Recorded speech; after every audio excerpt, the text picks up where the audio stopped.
E vamos chamar agora aqui o nosso convidado de hoje. Seja muito bem-vindo, Célio Turino.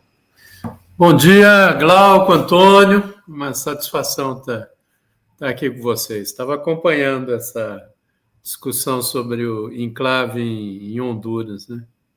Aliás, esses golpes desses submilionários pela América Central são muito constantes, né? Tem aquele livro do Miguel Ángel Astúrias, né, que é o Weekend na Guatemala, que ele mostra muito como se produzem esses golpes, né? Isso foi em 53, né? Se não me falha a memória, o dado foi em 53 esse golpe, e de tantos outros, né?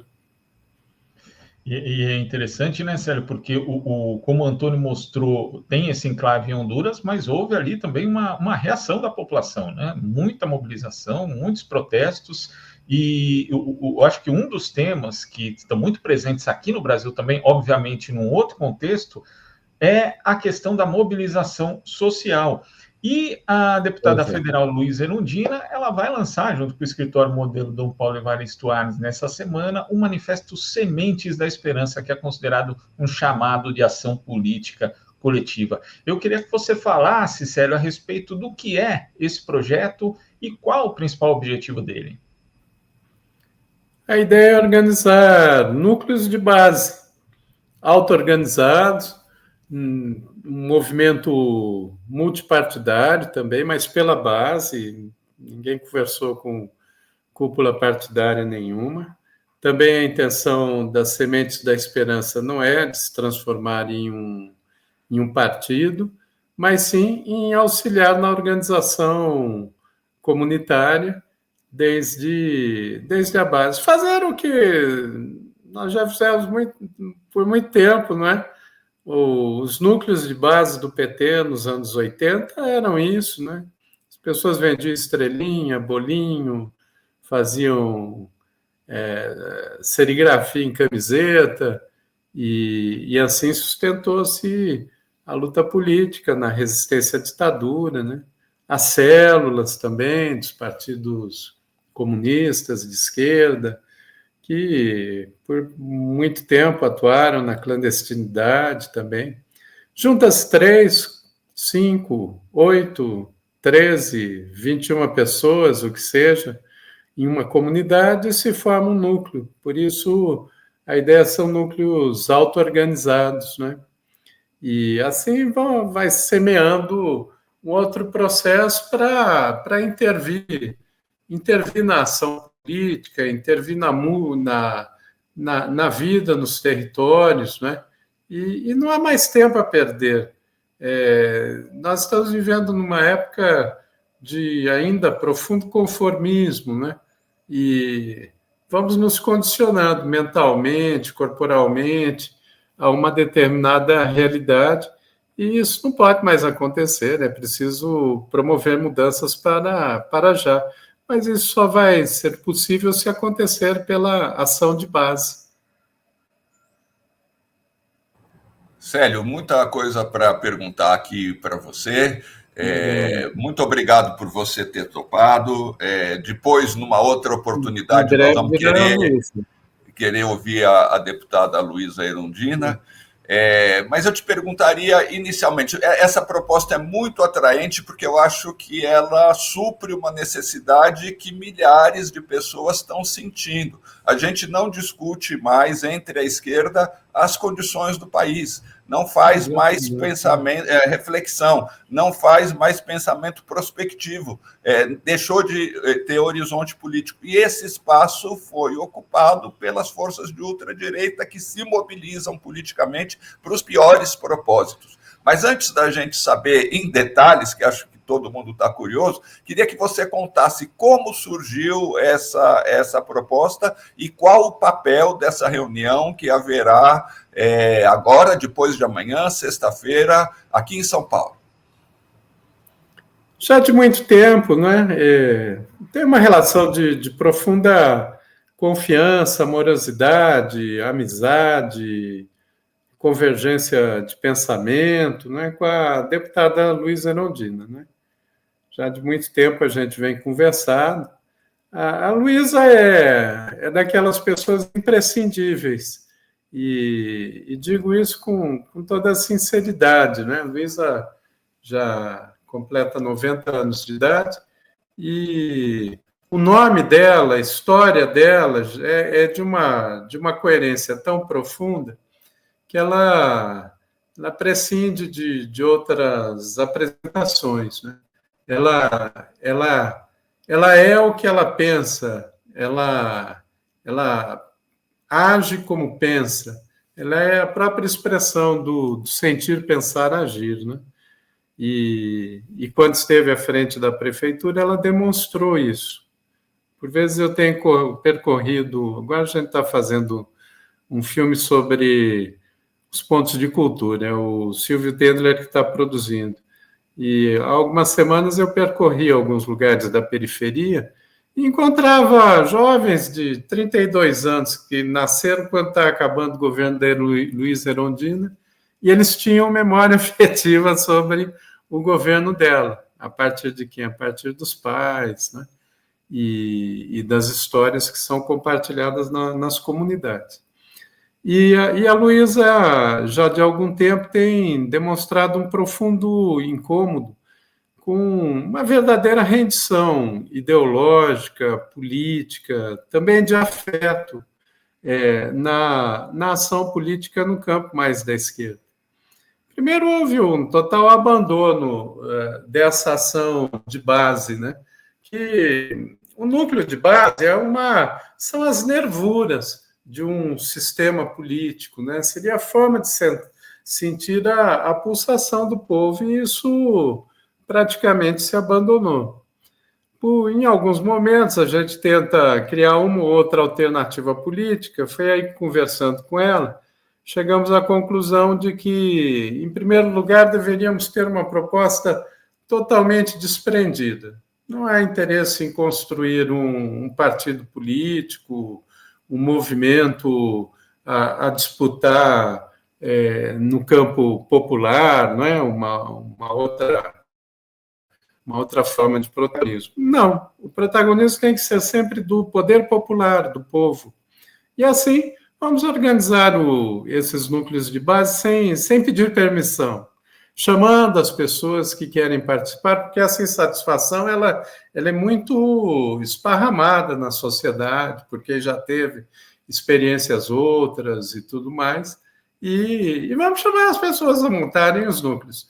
Nossa ideia, Antônio, é que enfim, a Luísa, conversando com ela pediu para que eu redigisse um manifesto, e o manifesto foi escrito a partir de uma escrita poética, pelo menos pretendeu ser um tanto quanto poético, mas exatamente porque é necessário também juntar razão com emoção e conseguir falar na linguagem popular, mas a partir das palavras belas e a partir dos sentidos também. Então, a poética ela tem um sentido político, que é o que até a gente coloca ali no manifesto, que é a busca pelo reencantamento do mundo, que nesse reencantamento do mundo está o reencantamento com a política também. E é essa a ideia. Inicialmente, por que esperança? Porque eu puxei de uma frase da Luísa, que serviu para a construção do fio narrativo, que ela diz que a esperança é revolucionária. E aí a ideia é colocar mesmo a esperança nessa perspectiva de revolução profunda nos hábitos, nas formas, né? E desde esse fio nós vamos puxando por essa memória histórica da sociedade, deixando muito claro como montar esses núcleos, né? Não vai haver uma direção central, um comitê central que vai comandar isso, não. As pessoas que quiserem, elas se reúnem e passam a intervir nos seus territórios de uma forma organizada. Só tem um único ponto que é obrigatório a todos os núcleos: ao menos uma reunião mensal, presencial, porque grupos por WhatsApp, por internet, eles podem até ajudar, mas os vínculos são muito fluidos. Não há uma relação não há uma liga, um compromisso mais consistente. Então, há necessidade, sim, de encontros presenciais, no mínimo um por mês, que é muito pouco, pode ser muito mais que isso. Mas o núcleo pode ter 10 pessoas, tudo começa por um ponto, começa por um núcleo e assim vamos. Eu queria pegar justamente nesse ponto, Sérgio, porque eu até destaquei o trecho aqui do manifesto que diz o seguinte, né? Importante e necessário é ser presencial. Grupos de WhatsApp, redes sociais, reuniões por videoconferência podem auxiliar, mas nada substitui encontro olho no olho, mão com mão. Vínculos são fortes quando se compartilha a vida real. Só assim os sonhos se tornam realidade. E aí, Sérgio, quando a gente vê a evolução, por exemplo, a ascensão da extrema-direita aqui no Brasil, que se dá principalmente pelo meio digital, eu sempre lembro de um acontecimento pontual, mas pontual e interessante, até porque foi subestimado do ponto da análise e para servir de experiência mesmo, que foi aquele vira-voto que teve no segundo turno de 2018, né? Quando muitas pessoas ali, que não necessariamente eram apoiadoras de Haddad, mas não queriam ver Bolsonaro ser eleito presidente, foram às ruas para tentar virar voto e conversar com as pessoas. E quando você conversava ali com quem estava participando daquilo, era quase unânime dizer assim, olha, primeiro que você encontrava muita desinformação e segundo, que pessoas que pareciam irracíveis nas redes sociais, até porque são protegidas ou pelo anonimato ou pelo próprio meio ali, que é um ambiente que tem bastante agressão, que normaliza esse tipo de postura, elas se mostravam dispostas a ouvir. Ninguém sabe na prática se elas mudaram de ideia ou não, mas o interessante é que, inclusive, naquele período em que houve esse vira-voto, né, ele aconteceu em várias cidades do Brasil, a diferença entre Bolsonaro e Haddad diminuiu, pelo menos segundo as pesquisas. É necessário retomar essa questão do presencial, já que principalmente, né, esse ambiente digital ele é muito agressivo e a extrema-direita acaba dominando as ações. Essa ação presencial seria uma espécie de antídoto ou um dos possíveis antídotos para isso, Célio? É necessário fazer o real viver. E vejo que nós entramos eu digo a civilização no atual momento, numa teia que vai nos enredando, né? Vai nos deslocando da própria noção do real, né? Tudo também está sendo muito... Há uma hiperideologização da vida, né? Mas eu digo a hiperideologização nesse sentido de que se perde as referências no real. No contato pessoa a pessoa, que foi aí o exemplo que você deu do vira-voto, ele foi eficaz, se restabelece vínculos. Então, talvez o caminho não seja... eu não estou dizendo que nós temos que prescindir desses meios, né? Nós mesmos aqui estamos conversando pela internet, mas esse território, ele favorece o ambiente de cisânia, o ambiente de desrespeitos.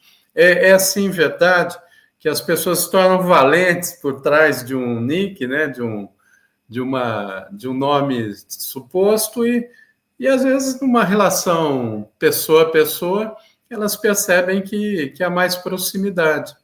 Como também na ideia dos núcleos, não é abrir o núcleo e cada núcleo vai fazendo a sua ação. Sim, ele define qual é o problema no seu território.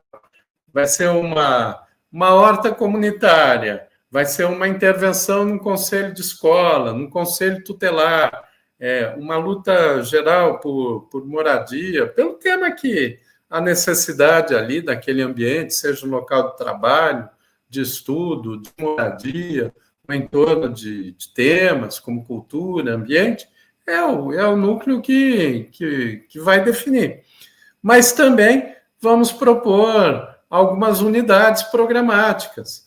Ontem mesmo a Luísa esteve na CNBB, apresentando a proposta da Sementes da Esperança e também a proposta da tarifa zero, mas como uma contribuição do Brasil para a COP, que vai ocorrer agora em Belém, e que é muito necessária. E veja que a ideia da tarifa zero, ela envolve desde o sentido do direito à cidade, a distribuição de renda, a população com até 2 salários mínimos de renda consome 9% da sua renda em mobilidade nas cidades, né?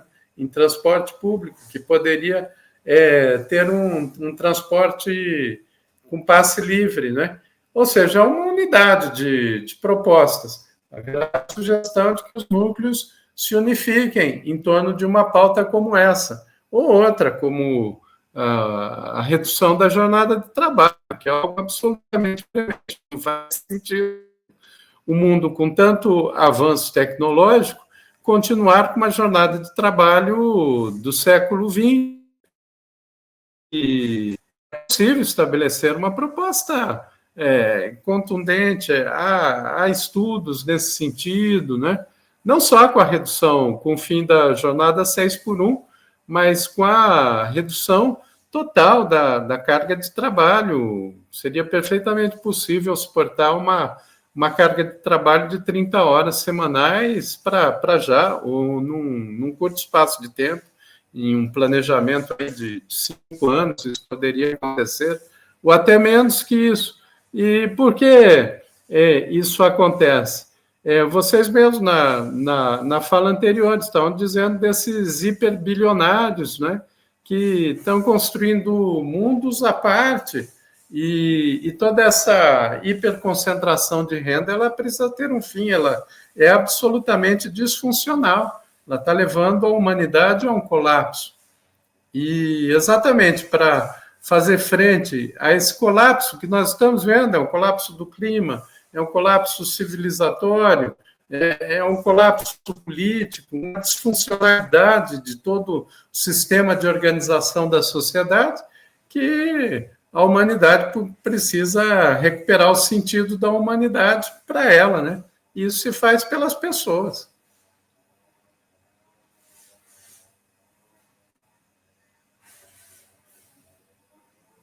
Desculpa, Célio, um pouco, já devem ter pensado, você é a deputada Erundina, que é essa dialética entre a autonomia dos núcleos e a orientação política. No início da entrevista, você se referiu, e é certo que nós todos temos na memória, a experiência dos partidos políticos que faziam trabalho de base. A orientação política era uma coisa essencial nesse trabalho de base. As bases se reuniam para discutir propostas que surgiam. Vamos fazer uma campanha pelas diretas já, vamos fazer uma campanha para resolver uma eleição no sindicato, etc. Sendo os núcleos autônomos, de que forma vai ser possível construir essa coesão, digamos assim, essa sinergia entre pessoas que têm diferentes formações políticas, diferentes origens sociais? Seria uma coisa mais ou menos como o Fórum Social Mundial, que não se orientava por meio de propostas de direção concreta, mas por uma espécie de ambiente cultural, ideológico, as pessoas estavam unidas pela ideia geral de que o outro mundo é possível e criavam a sua diversidade a partir disso. Você acha que eu queria que você falasse a respeito. É uma interação dialética, Antônio. Primeiro, essa ideia de organização da sociedade de forma vertical, ela realmente houve um estilhaçamento disso. Hoje o mundo é policêntrico, né? E as pessoas têm que ter espaço para dar vazão às suas autonomias.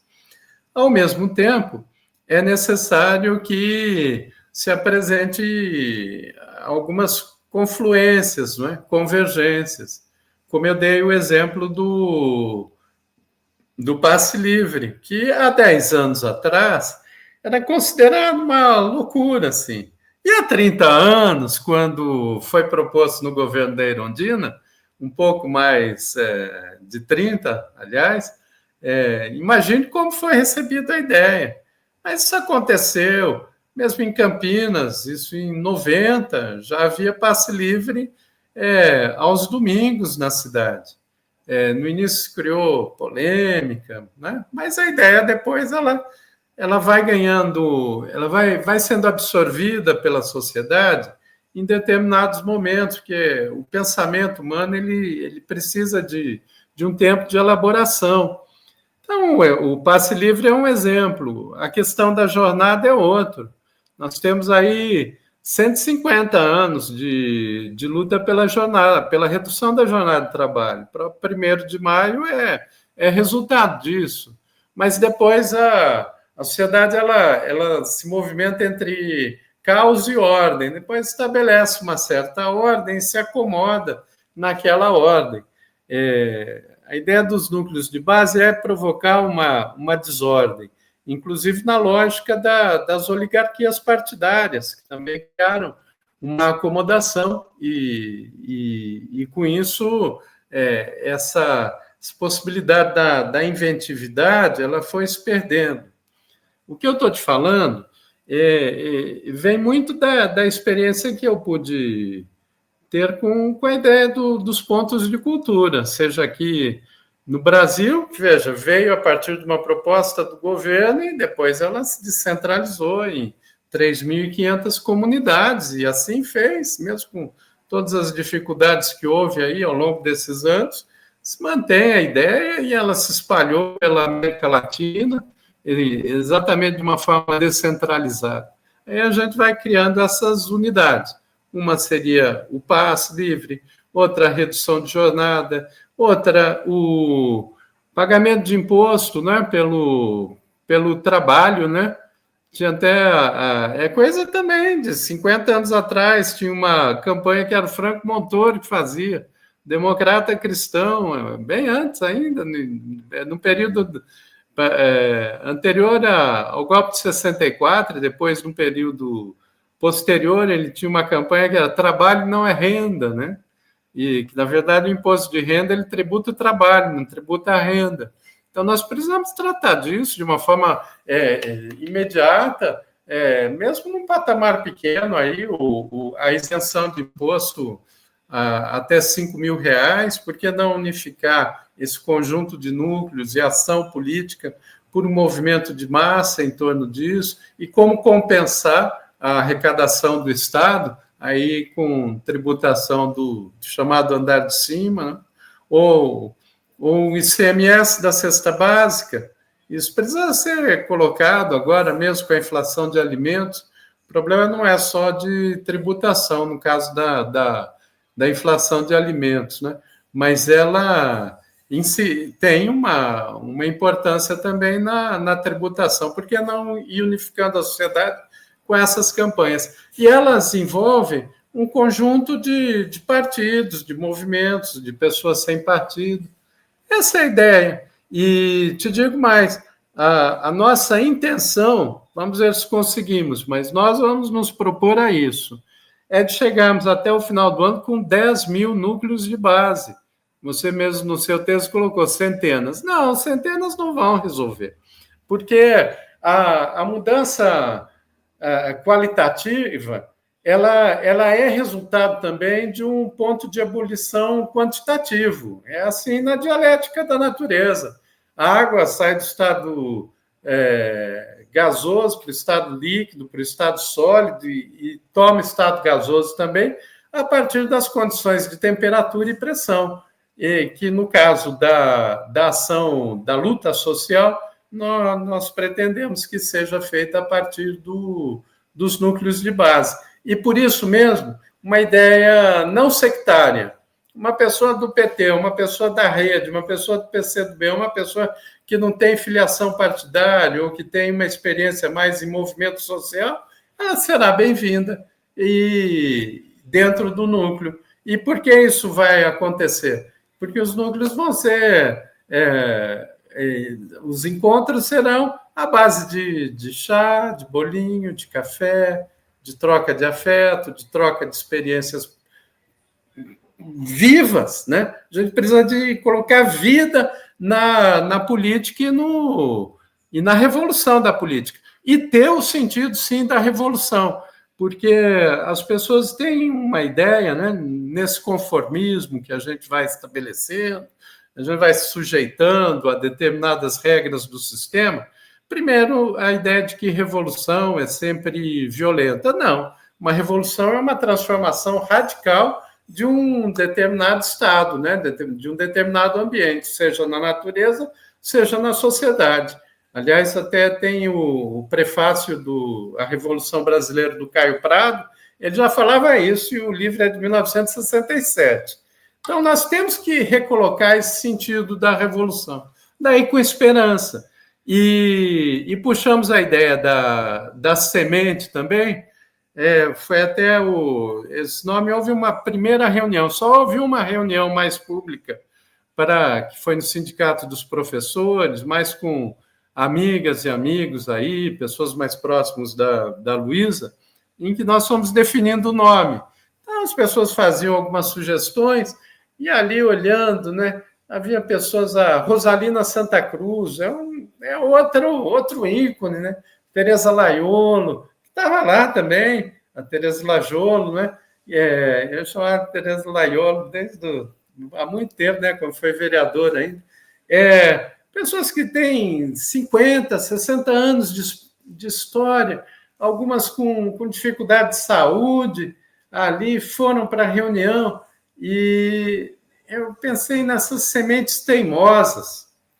Na verdade, existe no Brasil, e essa é a nossa grande riqueza, são essas sementes teimosas, sementes que dormem no chão e que, por vezes, ficam por muito tempo para brotar, levam muito tempo para brotar.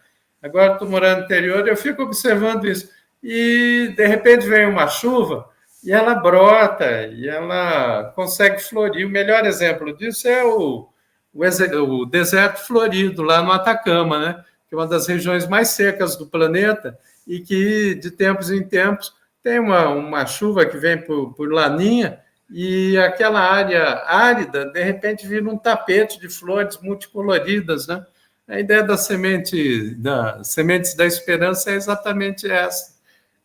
Numa perspectiva revolucionária, inclusive revolucionária na forma de diálogo direto com a população, na poética. Nós pretendemos começar a lançar cartas. Até o primeiro manifesto era mais longo, daí reduzimos para esse que vocês têm, que está em 4 páginas. Então, a gente já dava alguns indicativos de ação comum. Mas aí decidimos fazer o seguinte: ao invés de algo mais longo de cara, a gente vai construindo processos e lançando cartas poéticas. Também não tem novidade nenhuma. Se você olhar toda a forma apresentada pelo movimento zapatista em Chiapas, as cartas, os comunicados do subcomandante Marcos, né? Elas têm essa busca, né? Porque o povo ele busca a beleza, o povo gosta das palavras bonitas, gosta das palavras floridas, e isso não significa que seja rebuscado. Há que encontrar a beleza no simples, na simplicidade da vida. Por isso mesmo, né? Os núcleos, né? Ninguém está inventando a roda, mas o que se está fazendo é voltar a semear como sempre, é pôr a mão no barro mesmo, pé no barro, conversar com as pessoas. Por exemplo, um outro tema é plano de saúde. Olha só, a gente poderia dizer, por que um movimento mais popular, transformador, vai falar de plano de saúde? Primeiro, porque ele envolve 45 milhões de pessoas. Segundo, porque se você olhar na lista da Forbes, aí, dos novos bilionários brasileiros, boa parte das novas fortunas estão vindo por plano de saúde. Terceiro, são 45 milhões de pessoas. E há uma tradição do mutualismo no Brasil, que vem aí desde a imigração, anarquismo, doutrina social da igreja. Então, nós temos que pensar o plano de saúde numa outra perspectiva e tratar desse problema que está afligindo a vida de milhões de famílias de uma forma muito precisa. Outro dia eu ouvi ali que tem o blog, o Eduardo, né? Falando da filha dele, Eduardo Guimarães, falando da filha dele, que necessita, desde que nasceu, ela tem paralisia cerebral, e o desespero dele, que o plano de saúde descredenciou os hospitais que a filha era acompanhada, acho que ela tem 26 anos de idade, então, desde o nascimento, e o colocou. É um problema real, é um problema da vida. O núcleo vai analisar isso e vai se tratar dessa questão, como outros que eu nem consigo citar aqui, e alguém vai encontrar, inclusive, uma solução para aquele problema. Mas são as soluções que vêm do povo. Não o povo no abstrato, mas o povo tal qual o povo é. E tais quais os problemas que afligem o povo têm que ser atendidos. E tem que ser atendido para já, porque não há como falar de esperança sem perceber o sentido da urgência histórica, porque a gente foi se conformando muito com o conceito de paciência histórica, eu mesmo como historiador. Sempre trabalhei as configurações de longo prazo, não é fácil, não, o colapso do clima, o colapso civilizatório, como eu falei no começo, ele está batendo a nossa porta. Olha o que ocorreu essa semana com os alauítas na Síria. Então, genocídio sectário. Ontem, anteontem, Gaza está sem fornecimento de energia elétrica.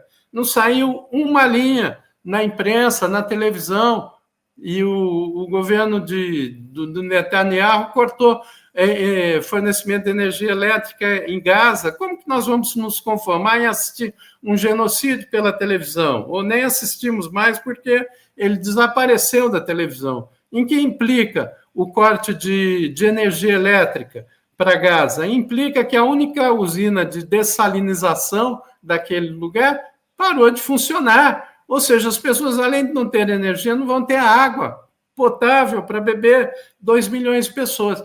Isso faz com que a humanidade se coloque diante do seguinte dilema: paciência ou urgência? As mudanças têm que ser para já ou para quando? E a gente vai ver esses exemplos aí de verdadeiros gafanhotos da humanidade, que ficam tirando, sugando tudo. Eu vejo o que está acontecendo com as escolas agora, a implantação de escola cívico-militar, a privatização de gestão de escola, e ainda é uma privatização que é feita com dinheiro público, até com financiamento do BNDES. Aí, só para concluir, né? Como os núcleos de base são autônomos, e a nossa postura também é uma postura não sectária, mas, por outro lado, não é uma postura de acomodação. É inadmissível que um governo que se pretenda que se pretenda minimamente no campo da centro-esquerda, de alguma reforma social, ter no seu principal banco público, que é o BNDES, financiando privatização de gestão de escola, como está acontecendo aqui em São Paulo. No mínimo, já quer privatizar, privatiza com dinheiro público, dinheiro privado, não dinheiro público. Isso também, nós não vamos abrir mão dessa capacidade de nos pronunciarmos sobre isso também, porque está havendo uma conformação, as pessoas estão ficando muito caladas. Célio, além dessa autonomização dos núcleos que você aponta, a gente vai ter também assim, possibilidades de articulação e de ocupação de espaços de participação. Cito como exemplo, há 2 anos nós tivemos eleições nos conselhos tutelares e as igrejas neopentecostais se organizaram para ocupar esses espaços e conseguiram eleger muitos conselheiros. Depois houve até uma contraofensiva, digamos assim, de algumas pessoas do campo progressista que conseguiram se articular para evitar que a derrota inclusive, fosse maior, mas ali tinha, inclusive, a intenção de eleger, e conseguiram eleger diversos vereadores em muitas cidades do Brasil a partir dessas eleições dos conselhos tutelares. Você prevê também, projeto, uma articulação entre esses núcleos para ocupar não só espaço de conselhos tutelares, mas também de outros conselhos na área de educação, de saúde, e participar do próprio processo de conferências que começa a renascer depois que ficou praticamente estagnado nos governos Temer e Bolsonaro, Célio? Sim, mas sempre a partir dessa necessidade da intervenção real. Um exemplo são os conselhos de escola também. Se disputa, né? Hoje o campo da direita cresceu muito no mundo, talvez porque eles leram com mais profundidade e aplicaram mais o Gramsci, né?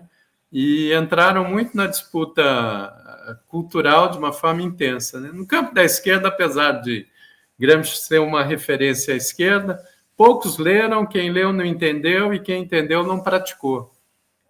A ideia é praticar essa disputa, mas de uma forma outra, de uma forma mais leve, por isso o sentido da poética. A poética não é uma estética descolada da ética.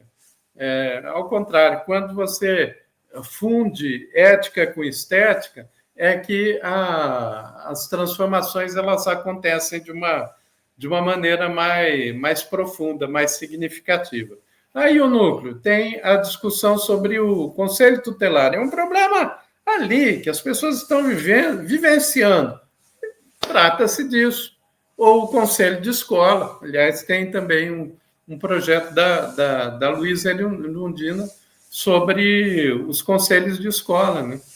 E assim a gente vai fazendo. Agora, não é a ideia primeira, porque algumas pessoas já perguntaram, é para preparar também as eleições do ano que vem, com a eleição de deputados, senadores.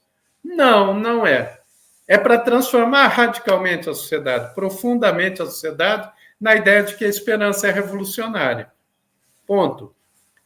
Isso pode significar mudança na composição do Congresso, uma eleição de uma representação mais próxima à cara do nosso povo? Pode, mas isso será a decorrência, não o fim em si. Até porque o fim não é esse. Não é a ocupação de espaços institucionais para se conformar. O fim é uma ideia de transformação mais profunda que precisa acontecer para já. E veja, são coisas muito possíveis. Exemplo da tarifa zero. Qual é o custo do sistema de transporte municipal em São Paulo? Mais ou menos 11 bilhões de reais. Desse custo, 6 bilhões já é subsídio do município e que está indo de uma forma indiscriminada. Você tira aí mais o custo de cobrança de tarifa.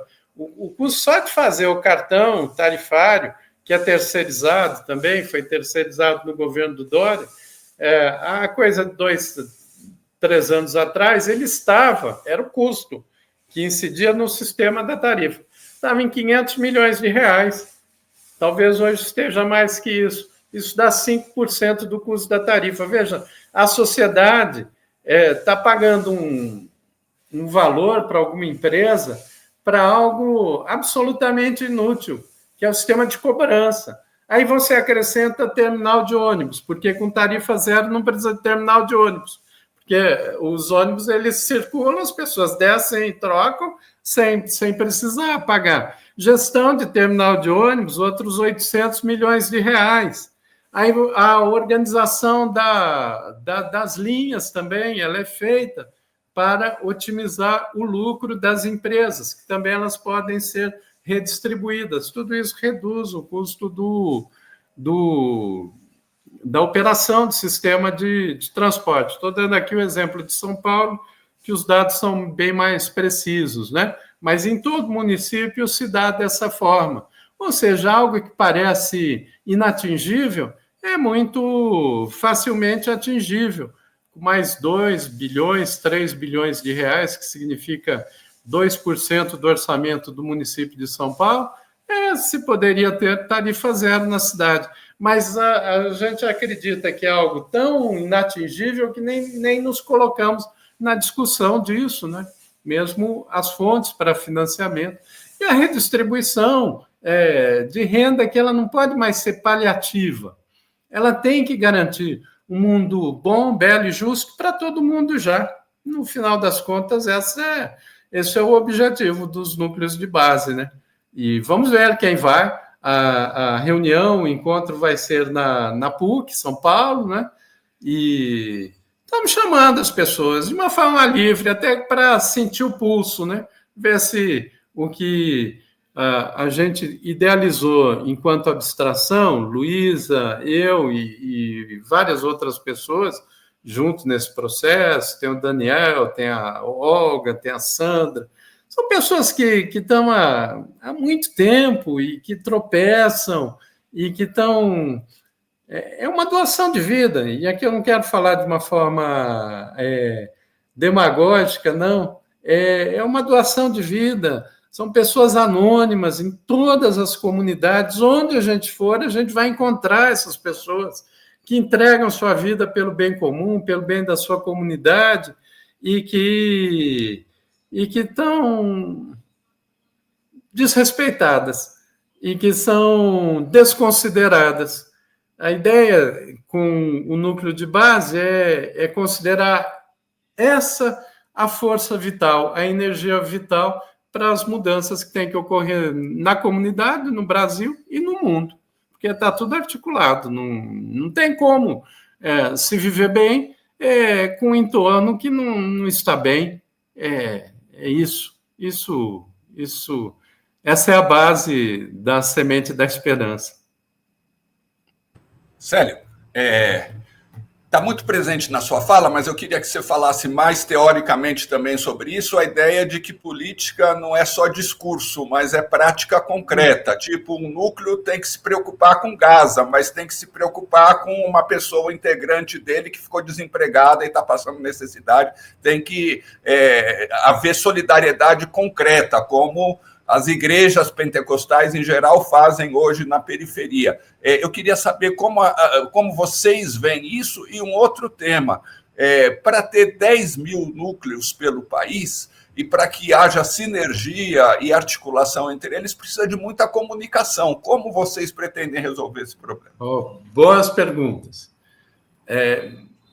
Primeiro, a vida é premente, né? Você tem a necessidade, você tem fome, você tem pressa. Se você tem carência também, veja a epidemia de depressão com jovens que tem ocorrido. É necessário ter a acolhida, ter esse sentido do mutualismo. Como surge o mutualismo? Eu até falei de plano de saúde, né? Uma alternativa seria em retomar esses princípios do mutualismo, que começou com movimentos anarquistas, com autoajuda comunitária. Liga Camponesa começou para financiamento de sepultura, de velório, né? De camponeses. Né? Então, tem que ter esse acolhimento imediato, para já. Segundo, o acolhimento do trabalho colaborativo, generoso, que seja ali numa horta comunitária, que seja numa ação comum. O povo sabe fazer isso. As periferias foram feitas assim, em mutirão, e que no final do dia é regado com comida, feijoada, com samba, com festa. É o sentido da festa também, porque uma revolução só será boa se todos puderem dançar, né? Deve lembrar aí de uma frase da Emma Goldman que falava isso, né? Uma revolução em que você não pode dançar não é uma revolução. Então, ela tem que ser feita com alegria, tem que ser feita com acolhida. Ou seja, a ação no território, porque os vínculos são próximos, né? Às vezes é de vizinhos, pode formar um núcleo entre eles. Começou o núcleo, está feito. E vai ali fazer uma coleta seletiva. Esse é o problema que as pessoas acharam que devia ter no seu local, e elas vão intervir em torno disso.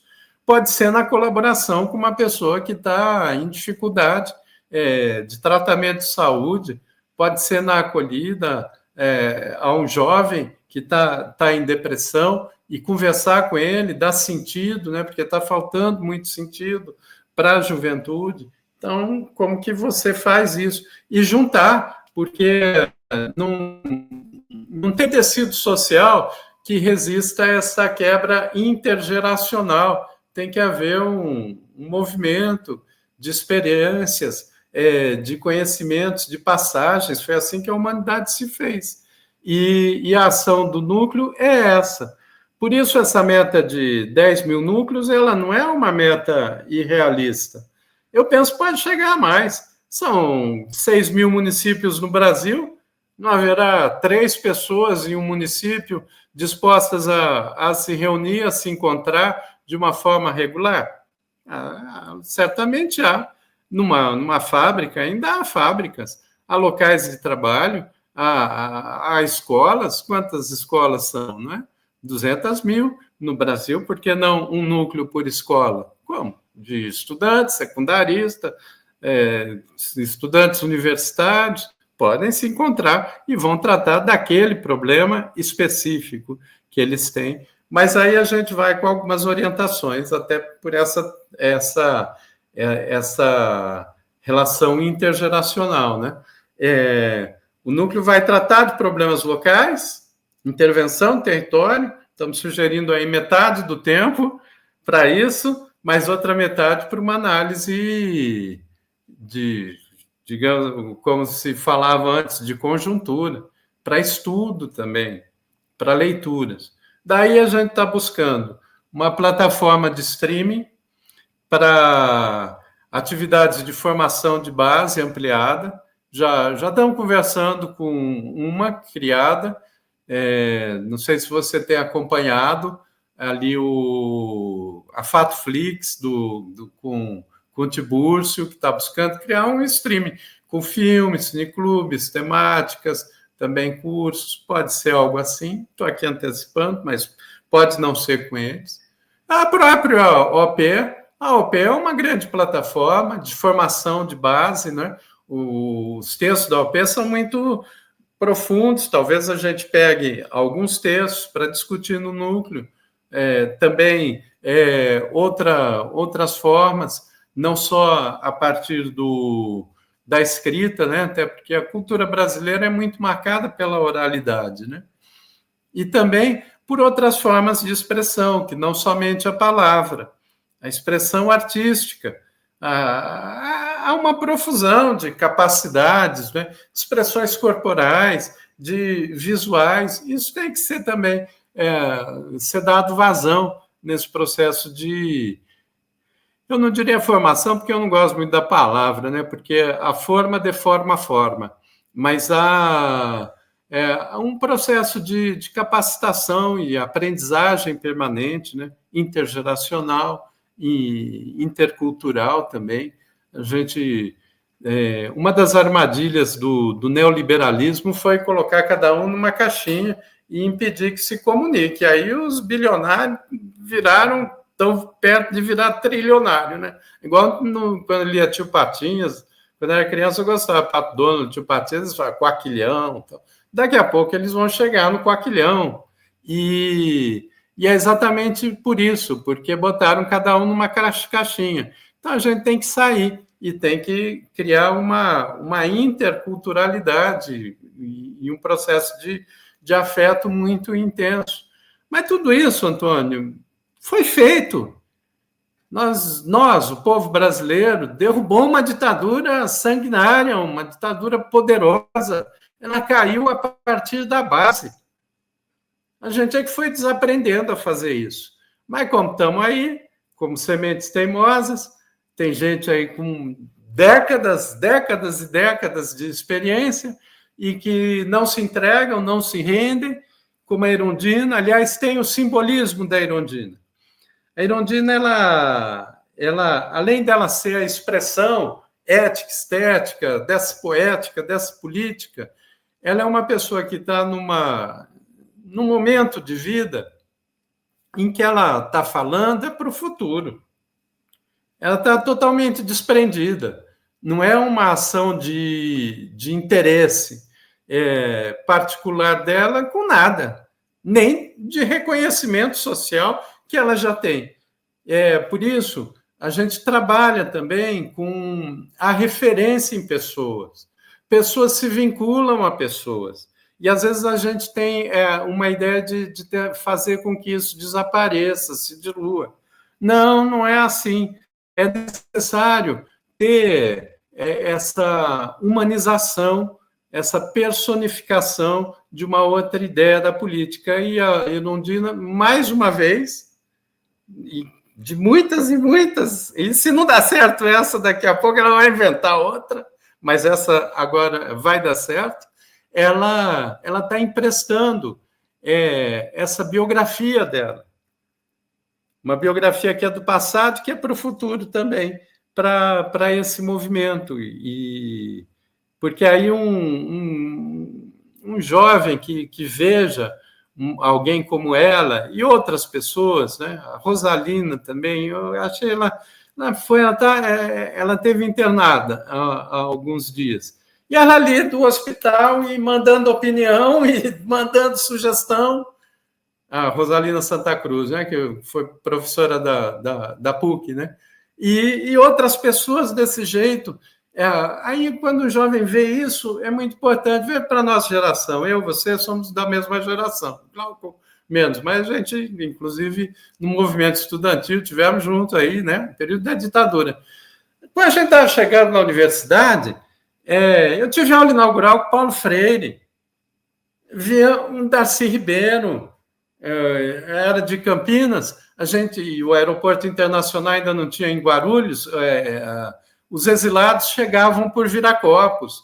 A gente estava ali, vinha alguém e falava, olha, vai chegar tal pessoa, vamos fazer uma faixa, vamos recebê-la. Aí juntávamos 5 jovens, pegavam um carro, ia de ônibus, íamos para Viracopos e estavam lá esperando, abraçando aquela pessoa que a gente não conhecia.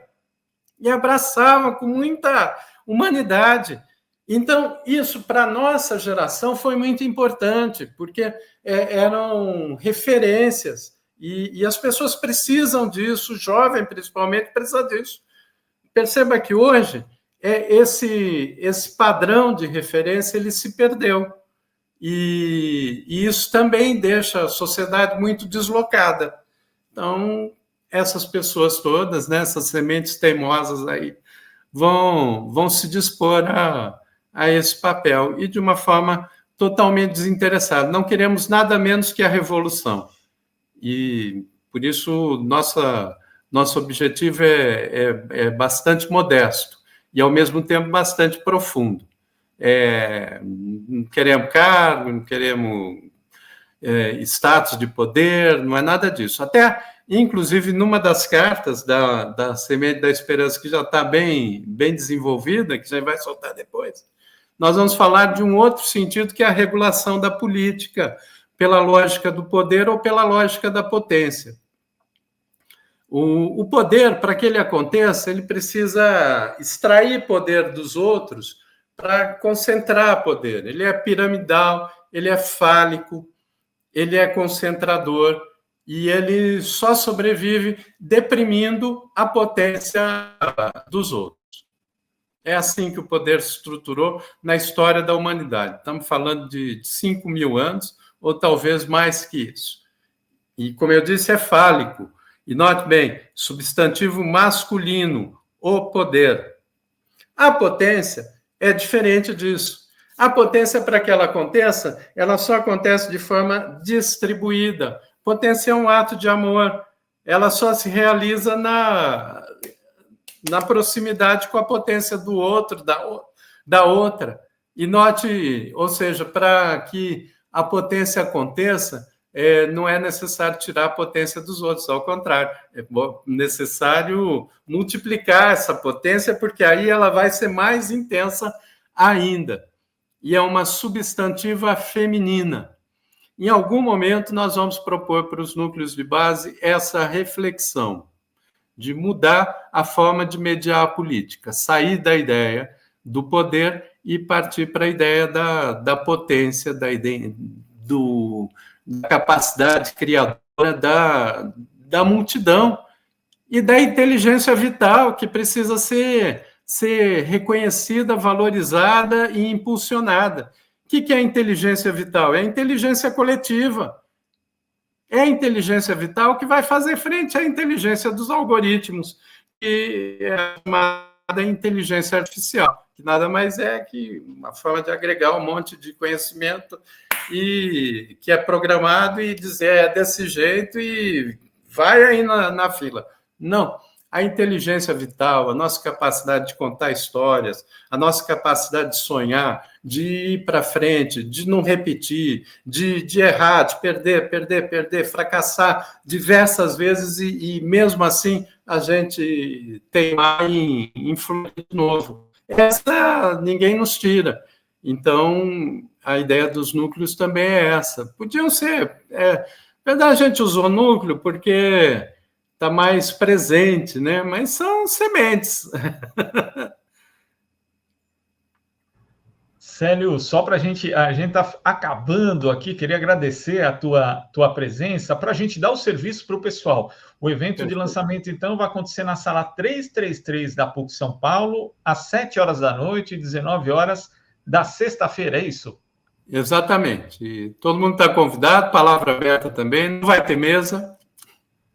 A Luísa vai fazer uma abertura, eu vou fazer uma pequena explanação do primeiro manifesto, e a gente vai convidar as pessoas a falarem, e também estamos tentando, assim, com a forma de apresentação, né, também mostrar um pouco o tom de como que a gente quer que isso aconteça, como que as pessoas se comuniquem, né? Quebrar essa dureza também na comunicação, né? Isso é muito importante.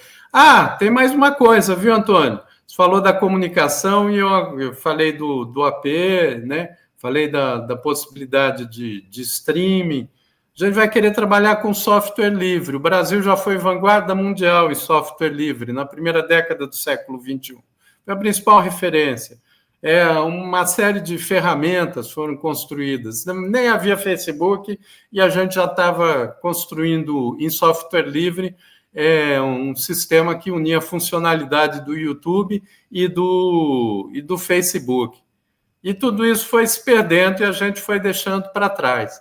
Nós vamos convidar as comunidades de desenvolvedores aí, os hackers que não foram absorvidos pelo sistema, a darem a sua colaboração, porque a gente precisa ter uma comunicação própria, independente.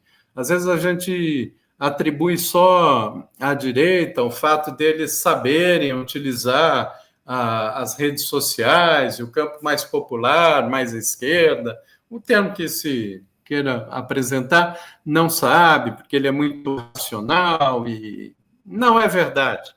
Há uma manipulação algorítmica, há uma programação para que isso ocorra. A gente vai entrar num tema sobre determinado assunto e ele não repercute. Não é porque as pessoas não estão interessadas, é porque as plataformas não o distribuem. Assim como o que for linguagem de ódio, de cisânia, de separação e de violência, aí distribuem. E então nós vamos ter que construir nossas alternativas, que seja começando pelo mimeógrafo. Nós já aprendemos a fazer comunicação por mimeógrafo.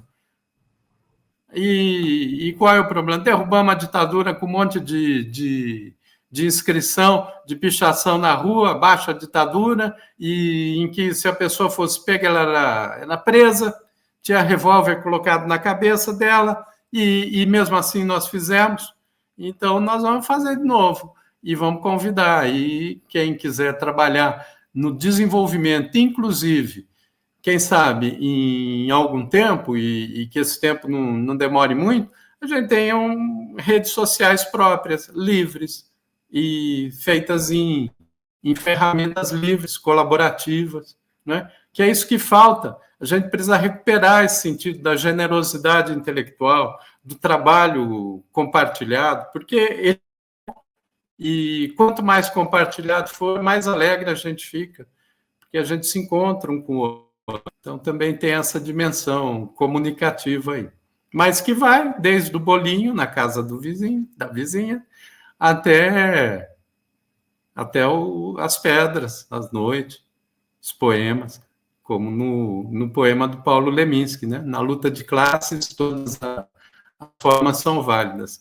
Pedras, noite e poemas. Assim iremos com as sementes teimosas, ou melhor, com as sementes da esperança. Tá certo, Célio. E você retorna aqui, então, depois, para nos contar, inclusive, do andamento do projeto Sementes da Esperança. Mas na próxima vocês chamem.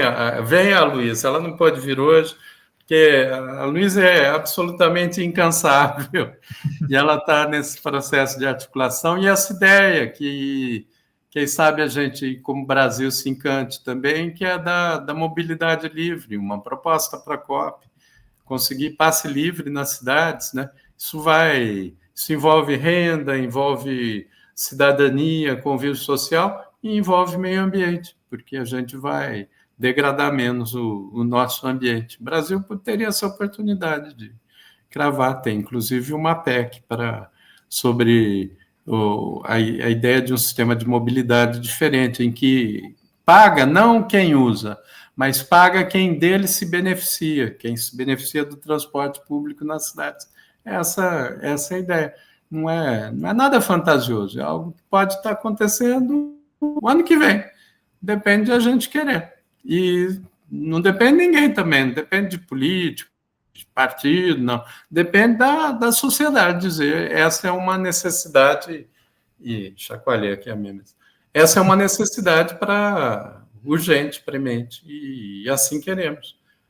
Do contrário, o mundo vai para o colapso. Sem dúvida. Célio, muito obrigado pela sua participação aqui no nosso Outra Manhã. Vamos acompanhar esse projeto. A gente espera o seu retorno, também espera a vinda da deputada Luísa Erundina. Até a próxima.